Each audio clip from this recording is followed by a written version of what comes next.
And we are live. Well, welcome everyone. I don't think you were probably expecting me.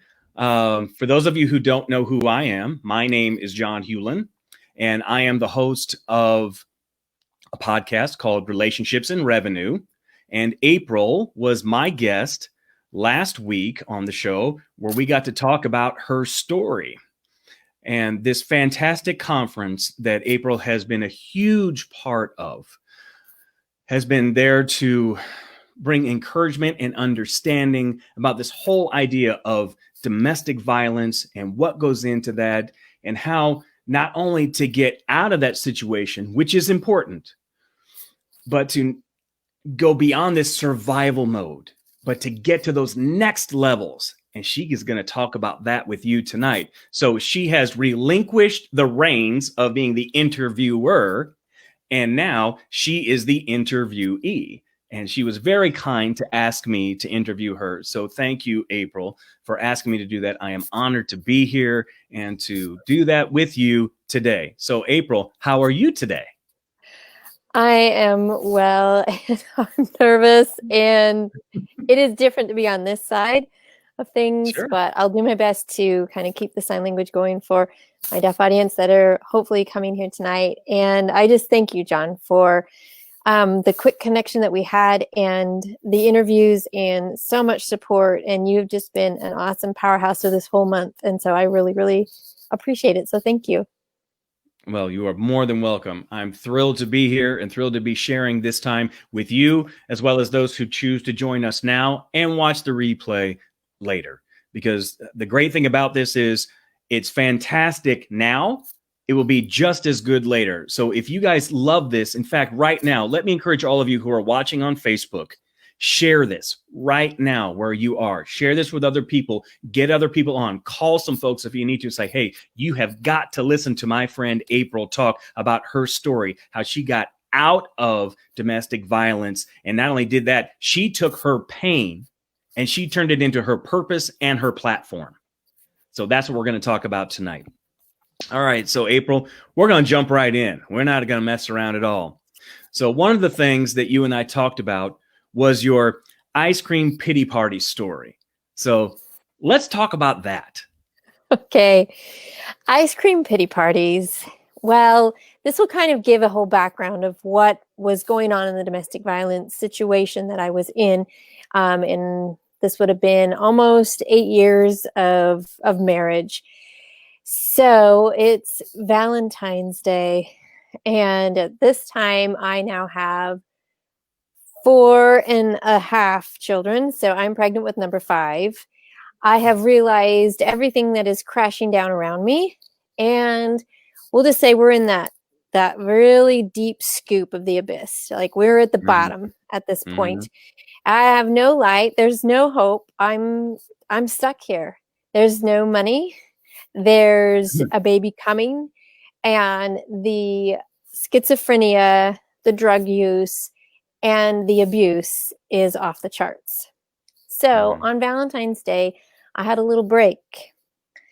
And I had an opportunity to have my children have some free daycare, free babysitting for a 2-hour event where the school that my boys attended, they were able to receive this free night from the staff. And so they would have the whole family come in. And I'm like, here you go. I need some respite in some desperate ways. It's cold. At the time we lived up in Utah. I had saved enough money to get gas in the van to drive down the canyon to drop them off at this school. And people are like, oh, you're going to go to a movie? What are you going to do? What are you going to do? I'm like, oh, I've got great plans. And just kind of left it at that. My plans were to go to a furniture store, because my parents and my grandparents, they owned Tribes furniture. So I remember growing up and wandering all the way through all the little, like the living room sets, the bedroom sets, right? They were all out on display. And the smell of all the fresh carpet and everything new and the wood polish, that was just, I needed something of home. I needed something positive, because where we were at, nothing was positive. So I made plans to go to a furniture store and kind of hide away in one of the living room sets and just Mm. sit. That was my big dream. That was my plan. So I went and I did that. And as I was sitting there and enjoying that time frame, soon there were some people that kind of came by and were looking at me. And I thought I had cleaned up pretty good, but apparently not cleaned up enough, if you know what I mean. It's been, 4 children's worth of maternity clothes and now the 5th one. So they were a little worn, but I still tried my best. And finally the salespeople were like, "Can we help you?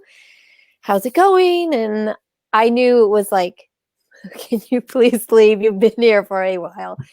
So I decided to leave. And in that, I found 2 quarters on the ground. And I had a little bit of change in my pocket. And I thought, oh my gosh, I'm going to go get myself an ice cream cone at this little place called Farr's Ice Cream. And that's like the best place. If you're in Ogden, Utah, that's where everyone goes. So I had known that the summertime, the scoops were 75 cents. And I now with these 2 quarters, I added up to like $1.25. I was like, I am in. I'm going to get some ice cream. So I arrived there. Of course, it's snowing and it's slushy and cold. And I go in and I mean, talk about the 50s sock hop.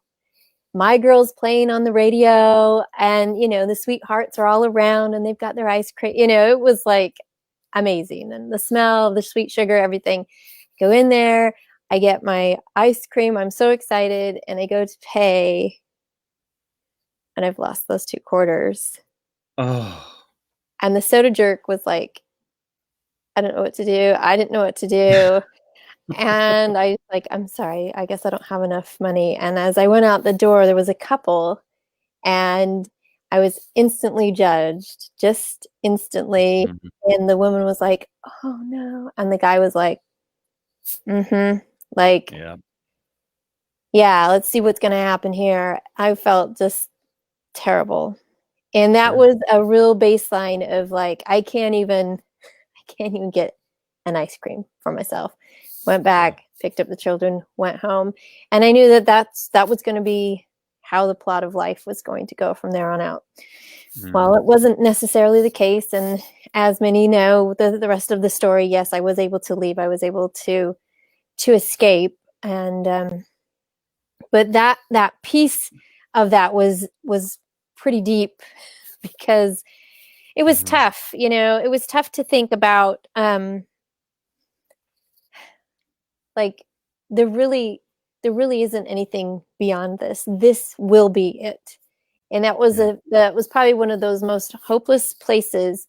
And being pregnant, hormones, it's awful, right? It just kind of compounds. Well, maybe you don't know exactly, but I know the women up here will be like, I know that I've seen it. I have seen it. So I understand that much. And it was pretty low. It was a pretty dark place. So, but we can move through that and go to our next little section here. Gotcha. Gosh, I'm so nervous, you guys. Shout out to folks who are attending right now, who are watching with us live. Thank you so much for being here. We've got Anthony and Lori and Sally. And if I'm missing anybody else, please forgive me. I apologize. These things end up scrolling up so fast and I miss them. So thank you all for being here. April, you have another story that I know you wanted to share today. And it's an interesting one. Broken to the bone. Tell us about that. Okay. So Broken to the Bone is the story of now we've escaped, we've been out, we've been free. I have my protective order. I've been using that protective order because he's been breaking it. I've been calling, I've been using it. And in my Pinpoints of Light book, I call it the iron strength of paper. And it's absolutely true. It's really important. And so we're at a point in our life where we've been out, we've been free. We meaning my parents and we moved back in. We built a home together because I needed a father figure in the home. And my parents were long haul truck drivers. We're busy all through the week. So that means basically the weekend all together. And then through the week, they would drive to Atlanta, Georgia, and then come back. So everyone had a little space and some grace. So it worked out. And there came to a point where my teaching was going well. I was almost finished with my master's program. And it was what we call the warm before the storm back home in Utah, where we would get a south wind that would come in, and then it would flip, and the north wind comes down, and then all the snow and ice and everything happens. Well, that happened to be on a day that was almost exactly Valentine's Day. It was the 13th. So the next day would have been Valentine's Day. And we had a huge statewide autism conference that I had been asked to be a speaker. Now, this for me was the starting of all of this speaking of everything in my heart that I wanted to share, and not about domestic violence. Oh, no. That's no, not ready for that. But I was ready for the autism portion of this. And so when I was asked, could you talk about classroom management with, a classroom full of kids with autism, I was on that. I was so excited, been planning for months and months. I mean, practicing the whole thing. That day arrives, and I had planned for childcare because schools were out that day.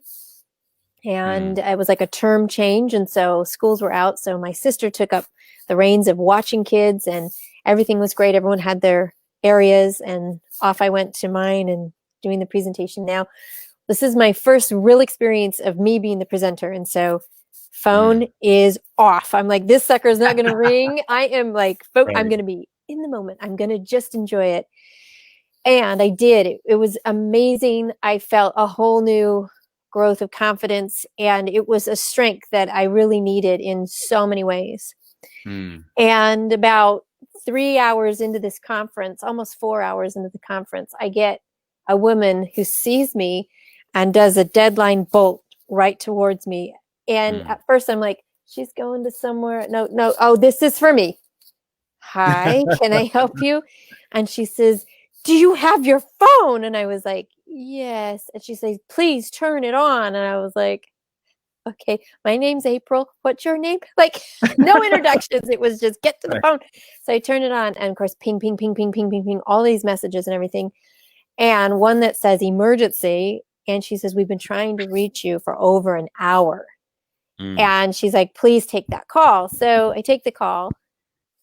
Well, it's a doctor calling me from Primary Children's Hospital asking if we can do this emergency surgery on my son before he loses his arm. Wow. Okay. The answer was yes, of course, yes. And I'm turning to run. A lot of things for me in trauma happen with snow, because now it is snowing. The warm before the storm has changed.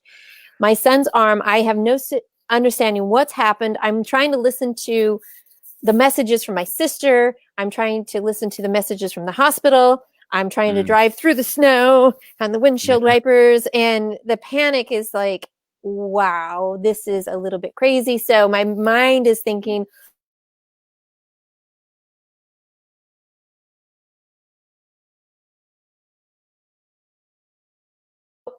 so, okay, I'm back. That's right. We're both back. Okay, Something happened. We're here, everybody. We're here. So, yeah. Hey, John Michael. I want to say hi to you. Hey, Michael. Hey, John Michael. So, flashback, all of these things. Who's going to have who, where, what, when? The hospital. I can't have kids there. So I'm now in that control part, and the phone is pinging me. Can we have this surgery? Yes, yes, yes. Go for it. It's at that point of just absolute stress that I yell out to my Heavenly Father, and I'm like, I can't do this by myself anymore. As soon as I released that, I was like, take it back. Taking that back. Never mind, I'm taking that back, because I know what that means. That means, like, oh no, like dating. Who's going to date the party of 6 here? Yeah. 3 with autism. Yeah, I'm a catch. I'm like, unless he's gift wrapped and dropped off at the front porch, this is not going to happen. And I can't believe I said that. Never mind. I'm good. I'm solid. We're good. It's just you and me, God. We got it. Never mind. It was weak. I was just weak. Let's go. So in that being broken to the bone, we literally were in so many ways. And I actually contacted my son today. And I said, do you remember that day? And he's like, oh, yeah. And I said, Kellis, that's his name. I cannot even remember more than turning on the road. So where the children's hospital was, it was on this very east side of the mountain. So you really have to travel up. I remember turning up that street, and we had another 4 miles to get up that road. My van's kind of fished Helen up there. And that's the last I remember. I don't remember seeing him after surgery. I don't remember going to the hospital. I don't remember a thing. It is like blank. And I asked him, I said, do you remember? And he's like, I do remember you feeding me probably something that was cold, maybe a Slurpee or slushy or something. I'm like, okay, so I was there. Okay, that's good to know. Because I have searched through my journals. I don't have a record of that anywhere. And the next thing that I really remember is at home with the big pins and stuff in his hand, and then those being removed, and then the big cast being put on. I remember that part. Surgery, nothing. It is gone. And so that was another piece of that. I'm sure there was probably a moment of grace, because I'm sure it was probably terrible. I mean, it was dangling, like it was a bad thing. It was not good. And that break, and then me realizing that I can't do it all by myself. Yeah. Sorry, I'm not signing, everyone. Please forgive me. No, you're doing great. Harder when you're talking about yourself. Absolutely, you're doing great. John Michael brings out a good point. He says, in that moment, when you were thinking about and talking about, bring somebody into my life kind of thing, because I really could use the help sort of thing. He says it was not weak, it's vulnerability, and he's absolutely right. So true. Right. And John Michael, I will say, I would not have labeled it at the time, but now you're absolutely correct, because I felt like that. I was taking that all the way back, like, no way, never mind.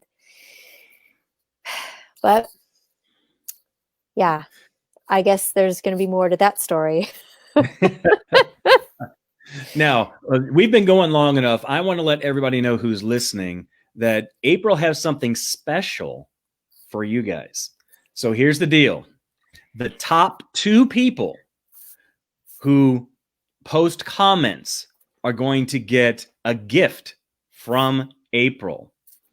First place, as in the first person who does the most posting, is going to get 2 copies of her Pinpoints of Life book. 2 copies, one for you and one to give to a domestic violence shelter. So that's the 2 books.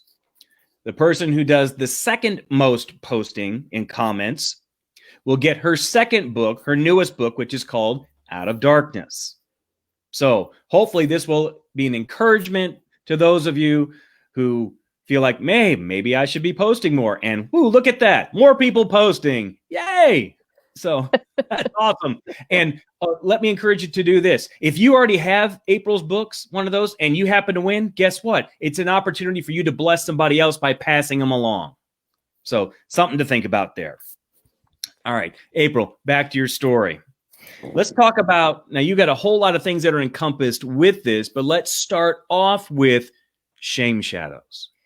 Okay, so shame shadow, what was happening when I had screamed out, right? I'm like, oh no. So a shame shadow for me, like everybody else, it's got lots of names to it. The inner critic, the negative voice, whatever it is for you. For me, it was always the shadow that always lingered, and it sat behind me or beside me. Just as when sun lights you, then behind or to the side, depending on where it is, there's always a shadow there. So within that shadow, there was always negativity. And for myself, it was always a place of doubt. That's, for me, that's a big trigger for me, is this doubt yourself, don't have a lot of confidence, doubt. Sure. Another part of it is that you are too much. Not necessarily you're not enough. It's you're too much.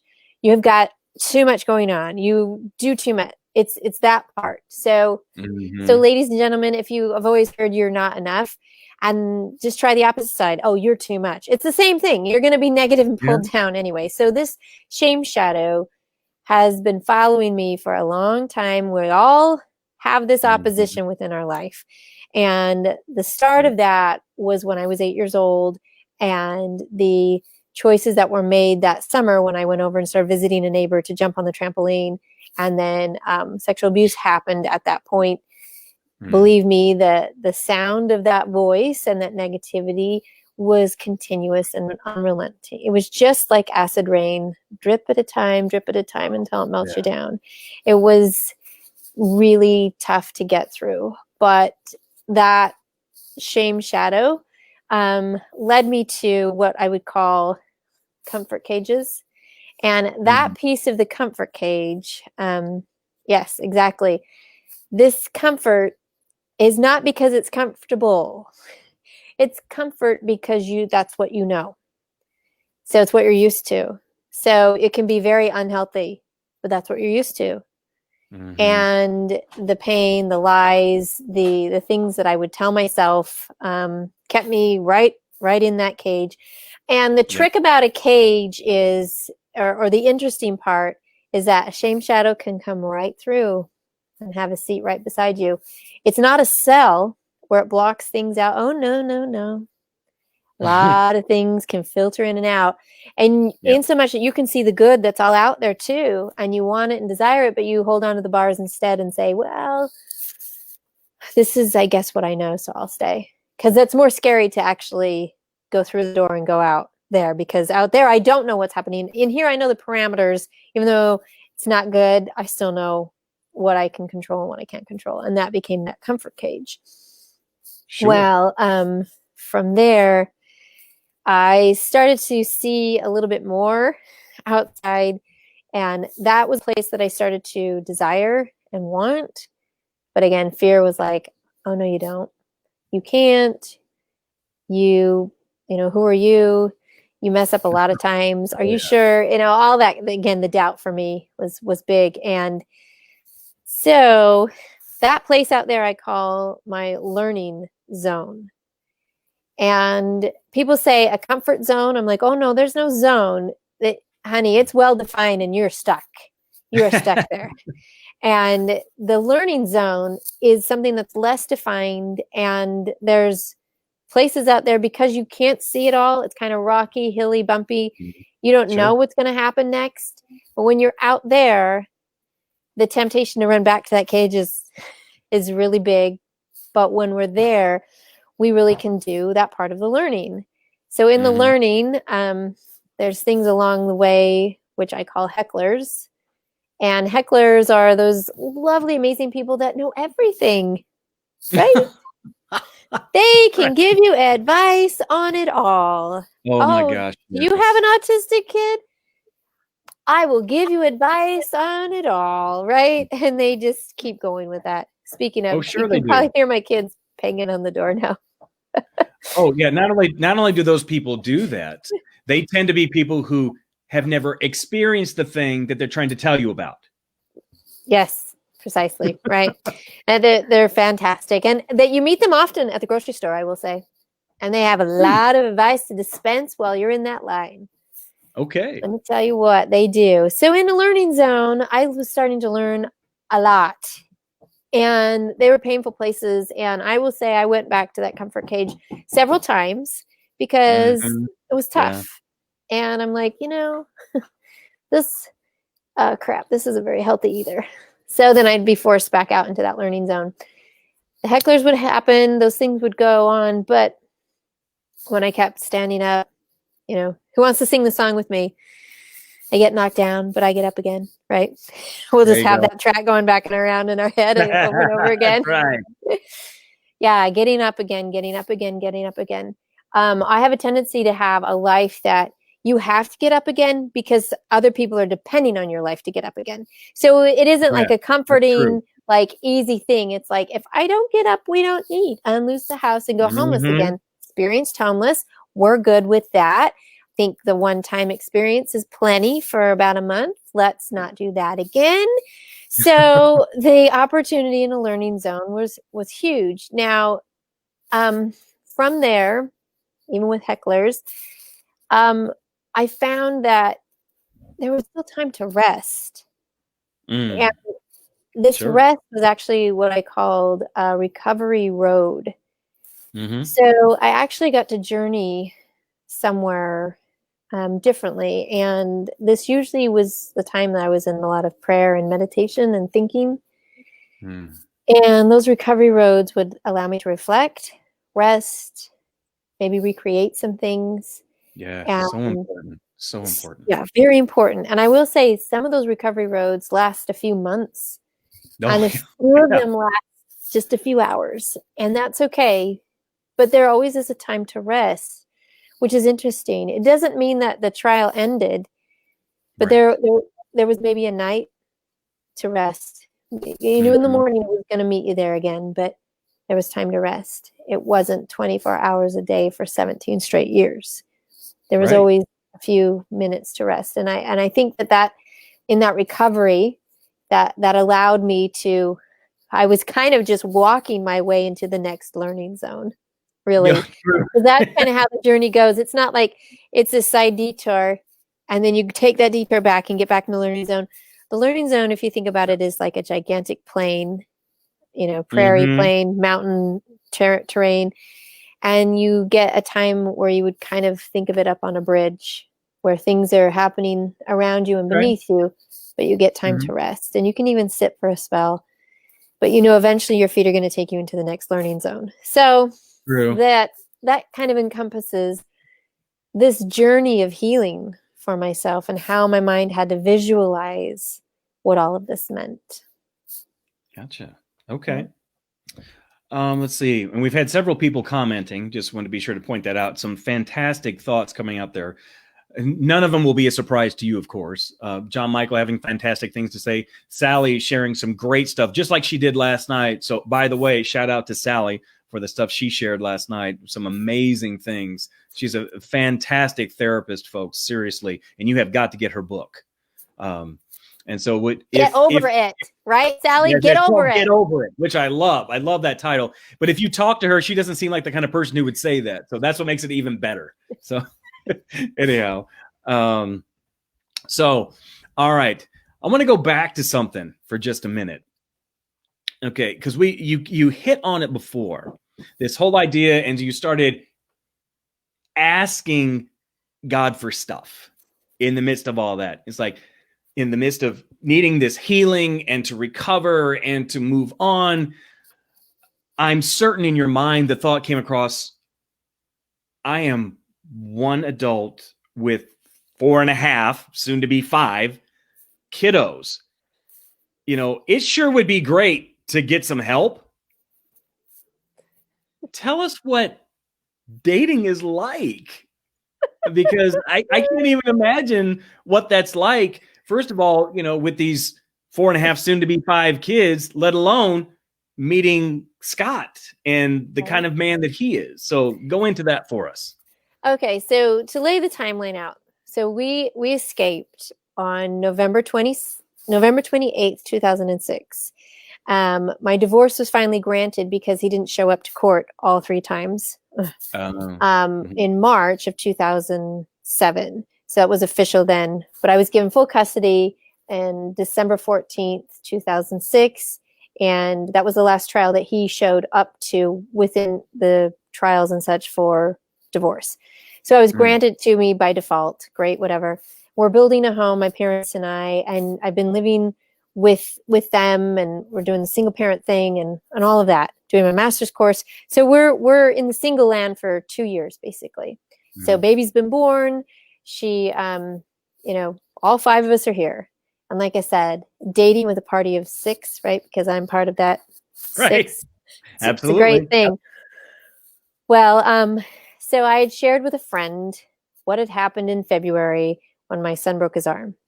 And she's like, okay, well, I have the best place for you to start. She wasn't like, oh, I don't know if that's a good idea. No, she was like, okay, let's start. And I was like, why did I talk to that friend? I should have talked to a different friend, not this friend who was like, okay, let's go. I was like, no, you're supposed to tell me, oh, honey, wait till they're all older. Wait till they're almost in high school. Then you can start dating. Right. Nope. Talked to my friend Monica, was like, I've got 4 websites. Let's go. We're on this thing. I was like, oh.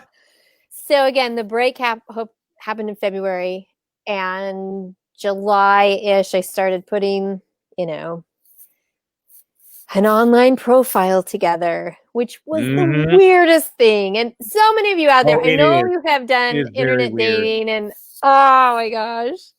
Yes, so weird. And so right up front, what is my profile? My profile is me with 5 kids. Like, there you go. Set, don't think anything different. And like, I think the first sentence was mother of 5 with special needs. Autism is the flavor of the month. Like, I was like right out there. There you go. Nobody was going to be like, oh, they never told me. No, right up front. Yep. And of course, I got the creepers. First, the creeper. This sign for creeper, like, the creepers first. Like, hey, baby. I'm like, get a load of this. And I would show a tantrum. For those who don't know, the creepers go both directions. Yes. I just want to be clear about that. It's not exclusive to men. Let's just be clear about that. So go ahead.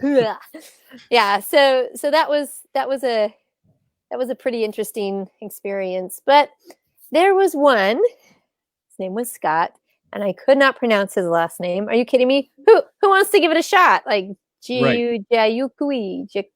No idea. I had to ask you how to say it. So I know. So I'm like, Scott, I can say that name. There you go. Great. So we would email back and forth, and he was such a gentleman. I don't even know if he's listening to this because he would be completely embarrassed, guys. Completely embarrassed. But he was a great gentleman, and we emailed back and forth for like 8 weeks before any asking of the first date. Now, in online world, that might as well have been 1.5 years. Like, that's true. That's just a strange thing.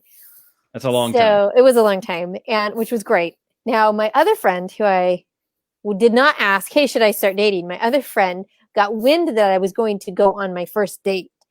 And she came from a background that was like all about the protection. So she ran me down the drill set of not allowed to go to the house. You have to go to a neutral site. He's not, like the whole thing. And she's like, say number 4 again. I'm like, you're not allowed to go to the house. Like, it was like the drill boot camp. Yep. Because they'd known what had happened prior to, by this time, we'd been working for 2 years, and, the story was out. So, I mean, I'm like, sir, yes, ma'am, sir, ma'am, yes. And I was going for it. And so I shared with Scott, okay, it needs to be, and he's like, at a neutral place. Yeah. And he's like, and I won't pick you up. Yeah. Okay, good. Right. I'm like, check. Okay, this is good. And I didn't even have to mention it. So I'm like, apparently he's been through this drill before. So I have to say, we went on our first date. Do you guys want to hear about the first date? Bring it. Okay, so first date. We show up at the restaurant, neutral place. I'm there, and then I see him pull in. He tells me what car he's driving. It was a Suburban. And so I was like, oh, Suburban. Of course, my head's like, oh, that fits 5 kids. I'm like, stop, Hey, that fits 8 people, just so you know. Right. I'm like, stop. So I'm just funny in my head. And I'm like, okay, there he is. And I see him get out of the car. So I'm like, should I get out of the car? And I watch him run around to the other side of his car. And I'm like, I'm glad I did get out of the car. Because it looked like he was looking for something. I'm like, just stay cool. I'm just going to be cool down here. So I was cool. And then he shuts the passenger side door, and he looks, and we meet, and he's like, there she is. And I'm like, I think that's him. So I get out, and I'm like, Scott. And he's like, April. I'm like, all right, good. It's the right dude. That's good. Sorry, I'm laughing because my children are banging. And his face actually matched what you thought it would look like. Yes, yeah. His picture profile, it was a match. Okay, that's important. Matchy. It's really important. It's really important. I can tell you, I've had experiences where they did not match. Yep. I probably will see this. Amen. Yep. Yep. Absolutely. So he said, I'm really sorry to tell you this, but I'll be right back. Can you wait for me? And I was like, oh, sure. So I went and sat back in my car, and I watched him drive away. And I was like, maybe it wasn't okay. I don't know. I'm like, wrong shoes. I have been known to wear the wrong shoes before, unmatching. I'm like, maybe. So the little voice is like, drive And I was like, no, I think I'm going to stay. Drive away. I'm like, I'll give it 10 minutes. I'll give it 10 minutes. There you So go. sure enough, he came back and ate. And I was like, all right. And he was cool. He's like, all right, we're good. Would you like to go in? So we're going in. And right away, I'm like, oh no. His collared polo shirt was inside out. Oh no. I don't know how you wear a collared shirt inside out, but he That's did. hard to do. Big seam. Yeah. Buttons in reverse. Oh my gosh. I'm like, look down on the floor, look down on the floor. We were at a Mexican restaurant. I'm like, oh, the mosaic is amazing. And he's like, yeah, it's really great. And he looked down and he noticed the seam and he was like, I'll be right back. He went into the men's room, changed his shirt, came back out, didn't phase him. He was like solid. I'm like, if he's solid, I'm going to be solid. Have our dinner. Great time. Lovely time. Mm-hmm. He had a word for me. Interesting. Okay. Interesting. That was his word through the night. And it was like, awesome. Right. And I'm thinking, it's really sweet. He was super nervous.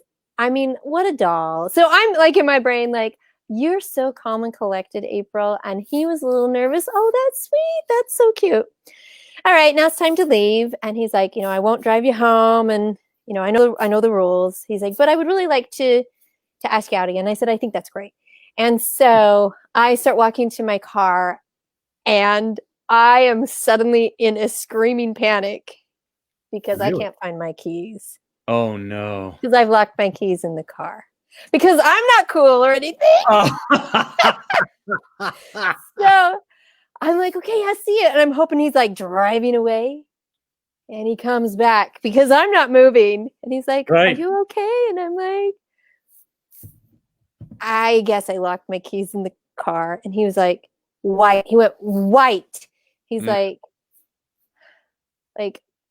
this breaks the carnal rule of all day. Like, I can't drive you to your, do you want to sit on top of the car? Like, I promise, like, I won't do anything.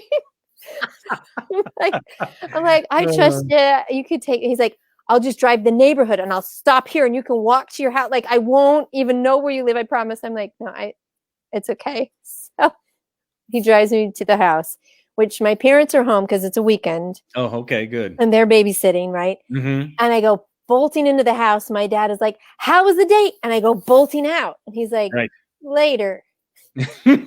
So we drive back up, switch out, get the keys, come home, share the funny story. And so that's kind of dating. Now, yeah, is good. Obviously, it's good. So, I mean, all right. So help us understand a little bit. Now, I don't know if everybody has read your story or heard your whole story, at least as far as Scott is concerned. For those of you who don't know, Scott was a bachelor and had no kids. So he'd never been married, never had kids. And so he's getting together with a woman who had been married, had a whole lot of stuff going on. Oh, and had 5 kids on top of that. And some with special needs, as you've pointed out. Right. So, man, that's a lot to bite off. Yeah, it's a lot. When he asked me to marry him, I will never forget. It was on Thanksgiving, and it was amazing and beautiful. I was so nervous. I cooked the turkey upside down. Didn't put sugar in the pumpkin pie. Like it was my turn. It was my turn, right? It's priceless. So as we're sitting down to dinner, my second son, who has the most intense autism, comes full bolt running and does this leap and jumps on Scott's lap. And he grabs Scott's face and he says, "Are you going to be the good husband or the bad husband?" Ooh, I mean, that's a valid question. "I will be the good husband." And he said, with a little squeeze, "Good answer." And he jumped off his lap. And I knew that things were going to be okay. And they were. And I mean, we can share about his first babysitting time with the kids and what happened there, but we won't go into all of that. But he knew, and I knew, And, I mean, I'm going to blend into this story now, which is what I call Joseph. Okay. Yeah, do that. For anyone out there, I have my tissues for this reason, because some of you are believers and some of you are not, and that's fine. But I'm sure you are familiar enough with the story about, Christ being born, Mary and Joseph. So I think a lot about Joseph. Not a lot is said. We know he was a carpenter and that he helped raise the Son of God. I mean, wow, what amazing. But I think a lot about what Heavenly Father's plan was. And I'm sorry I can't sign this part because it just hits. So anyway, this part to me, I think it's amazing how Heavenly Father, who has the Son of the world, asks Joseph, a humble carpenter, to please be that earthly father figure, to raise him. Mm-hmm. And I think a lot about step parents. I think a lot about their plight, because it's tough. Are you kidding? How are you ever going to measure up to a heavenly parent? Right. I mean, what are you going to do? And thinking about so many families that are blended, that trade off every other weekends, everything like that. Now, in my situation, it was not that way. It was a protective order, and there was no coming near. So it was different. We didn't have these every other weekends. So I don't know the full extent of the stepping, but I know this portion of it. For him to accept my first 5 children, and when we got married, I mean, within months I was pregnant with number 6, and then number 7, number 8, number 9. Like, all this family just came suddenly all at once. And there were tough years, I'm not gonna lie. It wasn't like butterflies and squirrels and rabbits and everyone flying all around and happy. I mean, it was tough. Right. But everyone does their best, and I just think of the respect that it takes for somebody to step into that. Stepping up is a huge thing. And John, step families and things are close to yours. Blended families are a part of so many of us. And so I guess I'm just asking for people to think about that part, and the tough stuff that it is. But he has done it and is still doing it, and we're getting better at things. Mm-hmm. And it's really important to know that him coming in to the family helped me to really fully understand what the healing is. Mm-hmm. So it's not just a healing from domestic violence and abuse in that way. It's healing for an entire family. I talk a lot about the fight for the family, is that absolutely, yes, we are all put here on earth as brothers and sisters. And I feel like we have a Heavenly Father. You may call him someone else, but he watches over us, and he won't interfere with even some of our crappiest decisions, because that's the agency that we have. Because hopefully we'll make better choices and we'll learn, right? So anyway, this whole concept about a Joseph, Scott is our Joseph. And obviously you can tell it's a place that is tender and loving. And I wanted to make sure that the family was a unit, and not your kids, my kids, our kids, their kids. It's family. Right. And that's how we call it. And I will say, as an angel mother, my mother-in-law accepted these 5 grandchildren as a huge gift. Absolutely. She desired grandchildren for so long and had to wait for so long for Scott has 1 brother and was married for a long time before his children arrived. And then suddenly Scott gets married and Insta-dad, here's 5 more grandkids. I mean, right. Anne was in heaven, and it was just oozing out the wazoo. And then when 4 more came, oh my goodness, just amazing. And she accepted them with full love. And my children never felt that they were stepped or halved or they were just embraced. And I hope she's listening today, because it's something that we just celebrate with her. And she always had this great thing in October, because 6 of the 9 grandchildren are born in October. I mean, oh wow, holy cow. that's a So lot. sorry, 6 of the 11 grandchildren are born in October. And so we would go to a farm and, pick pumpkins and do the hay rides and, ride the little train and do the petting zoo. Well, we found a place in Texas, and we hadn't done it for 5 years since we've moved here, because it's a tender place. But we went this just last weekend, and some of you know what I call that weekend. That's our Tweetsy weekend, because it's one of those dreams that we just didn't think we'd be able to recreate again. And it was there, and it was wonderful and awesome. And so I'm really not going off. I'm really bringing it back around in this full circle, because how this all works, everybody, healing,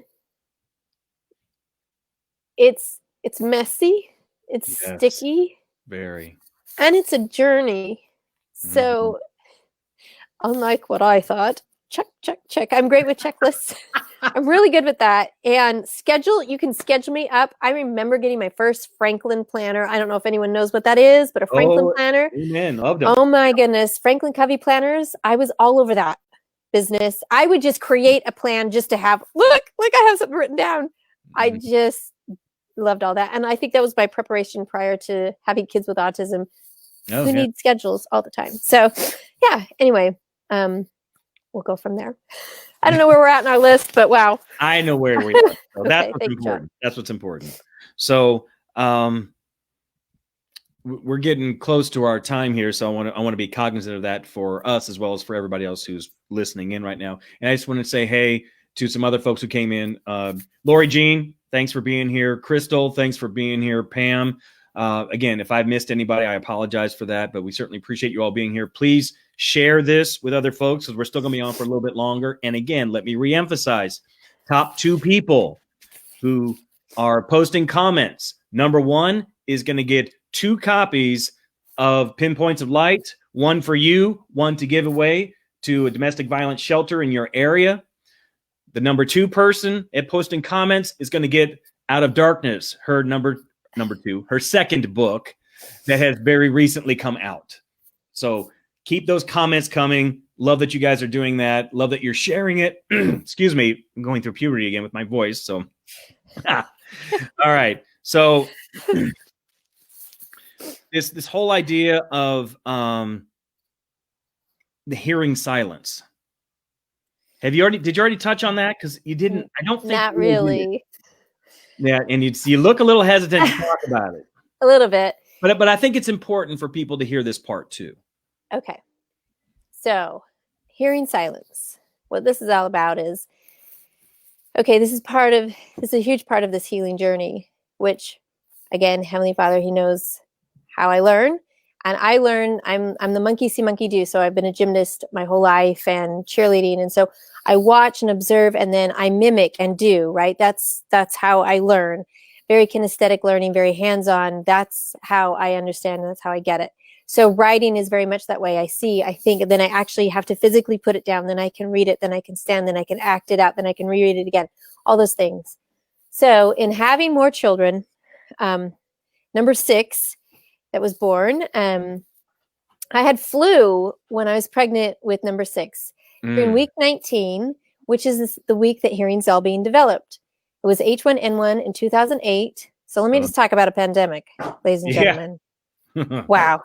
Well, that left me to have Marianne in March of 2009, and no, March of 2010. Where am I? 2010, and she was born, failed her hearing screening, and then passed it.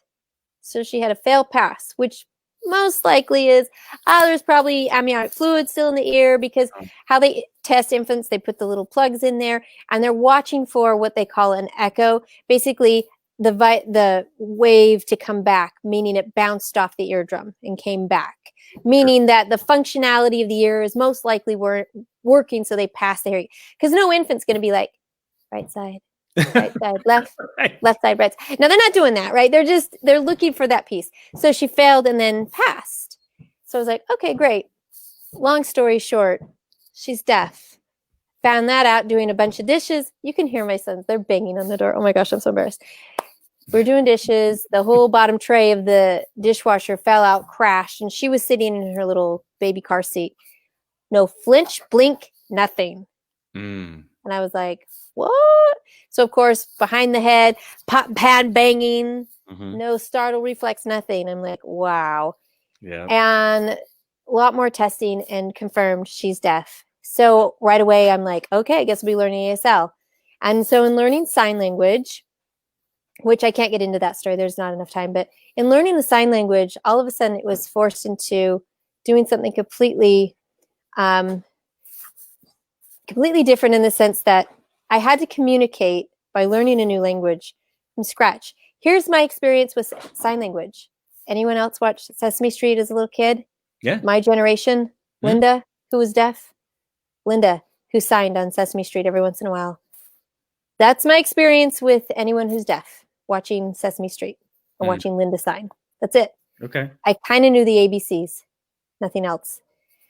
And so learning sign language started to become part of this whole family dynamic, and tough stuff, and trying to get everybody involved, and we'll be happy family.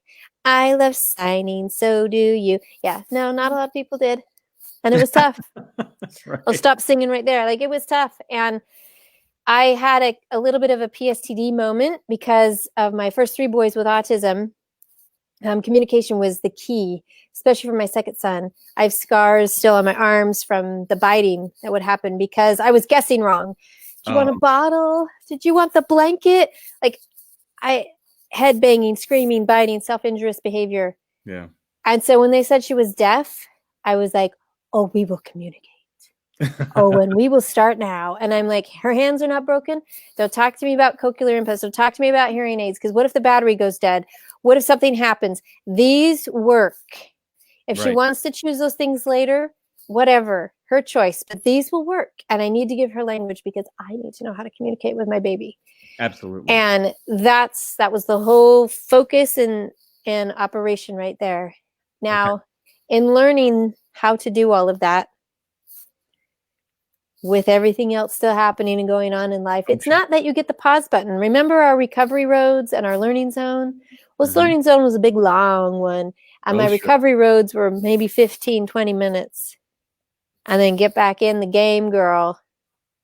Because I had a dream, I had a nightmare.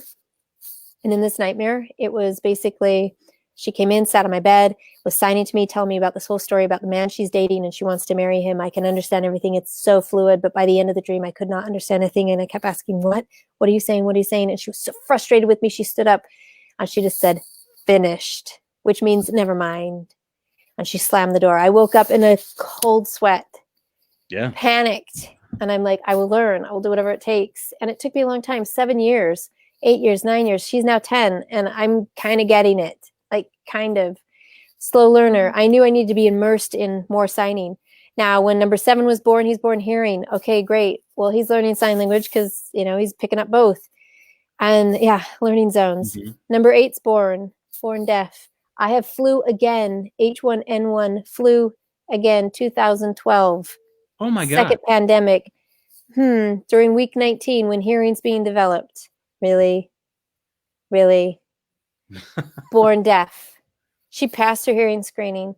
They have auditory neuropathy spectrum disorder, which means all components of the hearing should work, and they do work. It's the nerve that misfires. So think about tuning in old-fashioned radio, blurps of speech, sound, silence, nothing. But they also have severe to profound hearing loss with that, which means 120 decibels, which means lawnmower or jet engine. So if the nerve decides to fire at the same time that sound's coming in, they'll hear it. Oh. So I've watched her turn her head maybe 3 times in her life, like, what was that? But then the nerve doesn't fire again. So she's never able to build an auditory pattern to learn what sound is, because all sound is categorized and heard in your head. Sure. That's how you hear. So in hearing silence, that meant we had to make a big move. And moving to Texas was part of that. I knew for myself, probably very selfishly, I needed to be immersed in the signing culture, which means I had to get a job at Texas School for the Deaf and get in there. And voices were off, and I was surrounded by this 24/7, so I could really understand it. And so I did, and I got a job with adults who have autism as well as being deaf, and I have the autism side down. We're good there. I need to know this side, which was a good thing because my number 8 child who's deaf also has autism. So let the learning zone continue. Oh, yes. Yeah. And this is that hearing silence. I had to silence myself to hear them. Sure. So again, part of this huge masses of healing, because we stripped ourselves from all family support to come here. Right. For them. It's tough stuff. It's really hard. Sure it is. Absolutely. We've got one more thing that we need to cover before we wrap up here with everybody. Again, thank you everyone for being here. You guys have been tremendous. And so thank you so much for your comments. I wish we could highlight those a little more right now, but as you know, what's most important is hearing what April has to say. So that's what I want to highlight during the rest of our interview, which part of the process, I think, that is really important to you. And I know I've heard you talk about how important it is, and that is to get the stuff out that's inside your head and inside of you. You got to get out, but actually physically write it out. So can you talk to us a little bit about that, this whole idea of writing freedom? Okay. So in writing freedom, this is where those pinpoints of my life slowly started to come into a beam. Now, we'll just use my lighthouses here. So excuse the prop, but there we are. Okay. I've shared this a few times, but we're one candle power in light. One, that's it. But what happens up here at the top of the tower is that there's lenses and mirrors that amplify and stretch that wave so it will reach out further. Now, where I was, we'll just say I was 20 miles away from that light. And so one single candle with enough amplification can reach you. But by the time it gets to you, it's just a pinpoint, just like the stars, right? When we see them, they're pinpoints, but they're truly massive in their size, right? Sure. So as we get closer and as we're following this pin to get closer, it starts to become that beacon, right? It starts to become the beam, because as we get closer, we can then see it. That's the perspective. Right. So I want you to think about that while we're talking about this writing. So in writing, I have many women who come to me and say, I have a story. And I say, yes, you do. Absolutely. And they say, I need to write this. And I say, yes, you do. And so they say, how? And I say, the very first thing is just think about it like a closet. Like you're going to start cleaning out your closet. Everything's in there. And you're going to just throw it all out. And you're going to leave it in a pile. And those are those first writings. They're very raw. They can leave the room bleeding, basically. And in that, it's that pinpoint. It's that first stuff. It's really raw. It's not ready to do anything else but first get there. And that's what we call that victim story. From that victim story, with a good coach, we then start to separate things out, because you had to get it all out first. And think about it like you've just built yourself a library now that you can start picking, or if you like to shop. I don't really care about shopping, but anyway, if you like to shop, you've got all of the clothing out here, so to speak. And now it's time to get it organized. So in the organization of this, and you start putting things together, what is going to be kept, what can be reserved for later, and what's actually going to be shown. This is where we get our survival story happening. And this survival story it's got more power, it's got more strength, it's got more organization, it has a little bit more hope to it, right?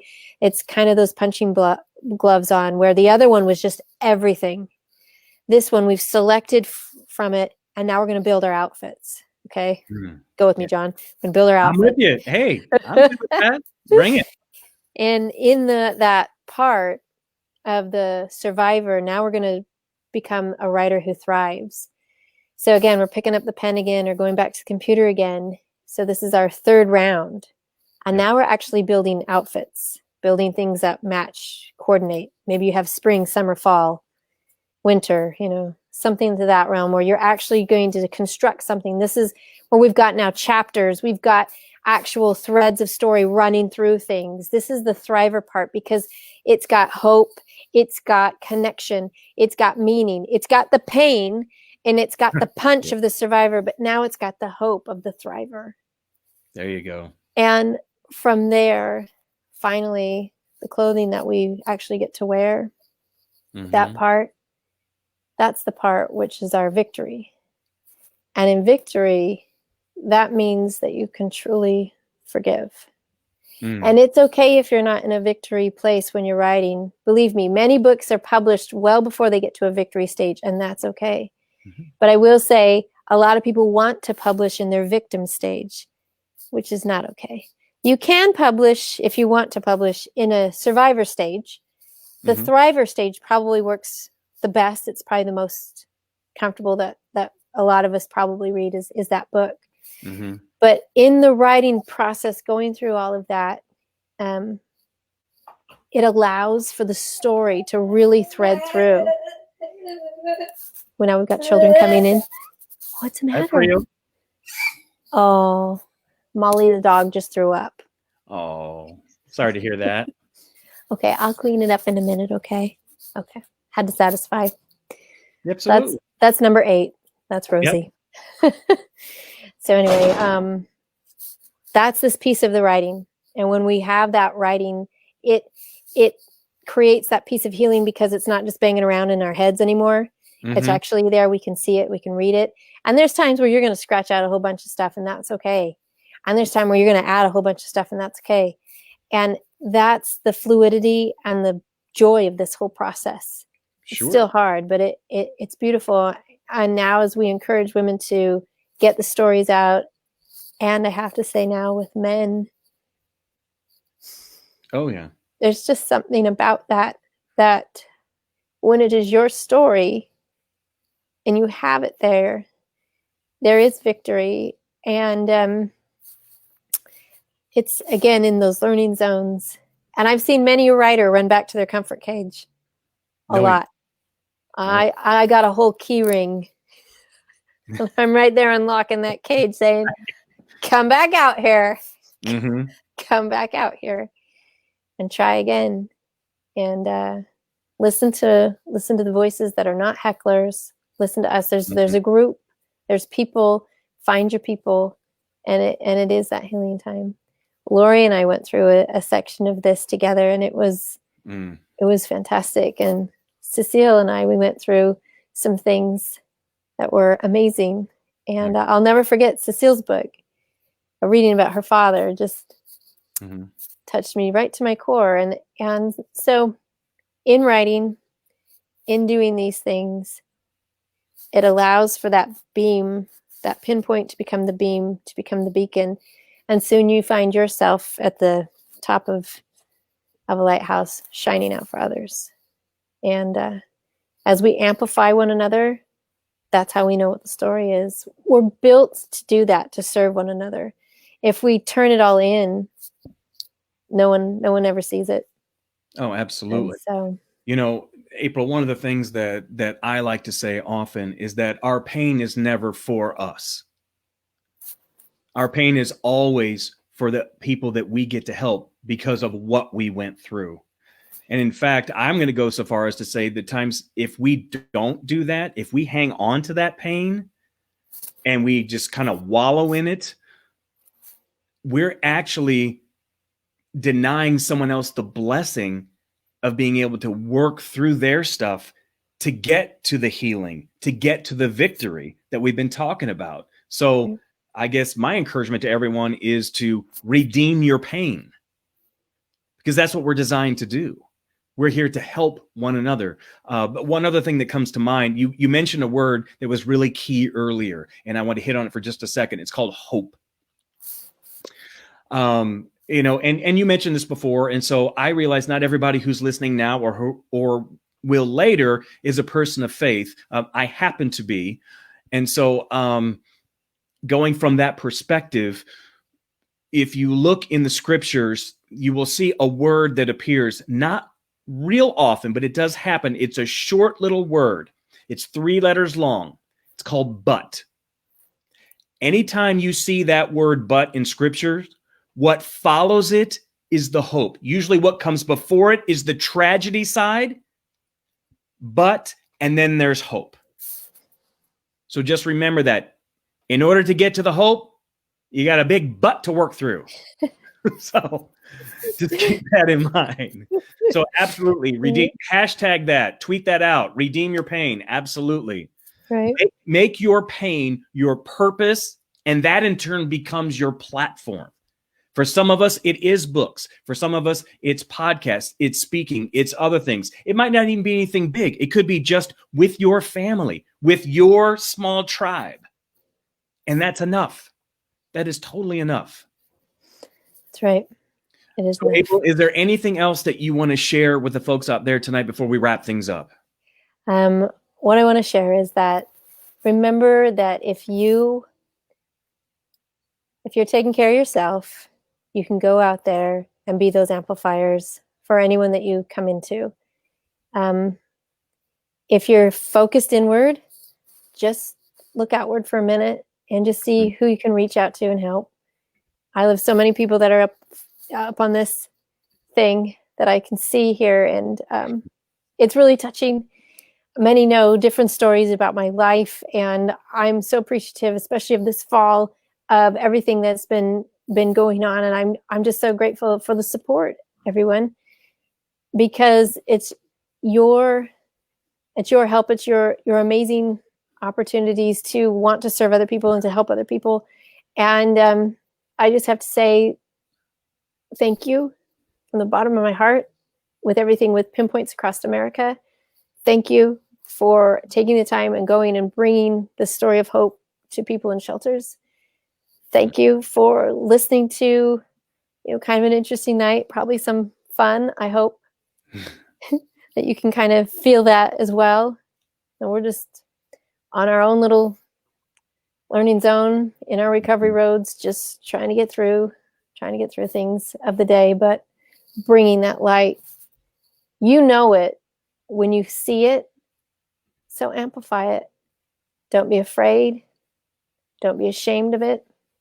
Doesn't matter what comes back and feels like those hecklers that are just trying to push you down.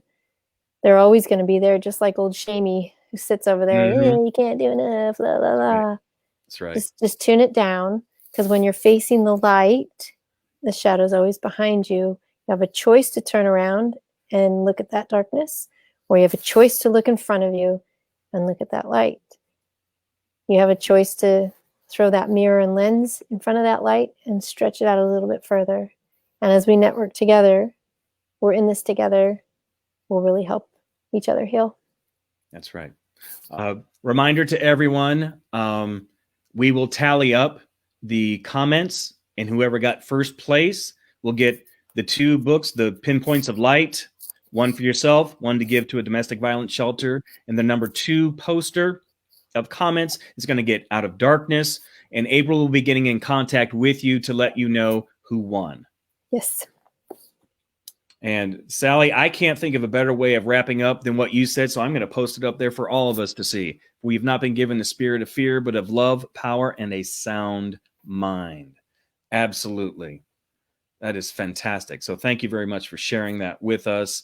Thank you all for being here tonight. It was such an honor to interview you, April, and to be able to share this with all of you who are listening now and those who will listen in the future.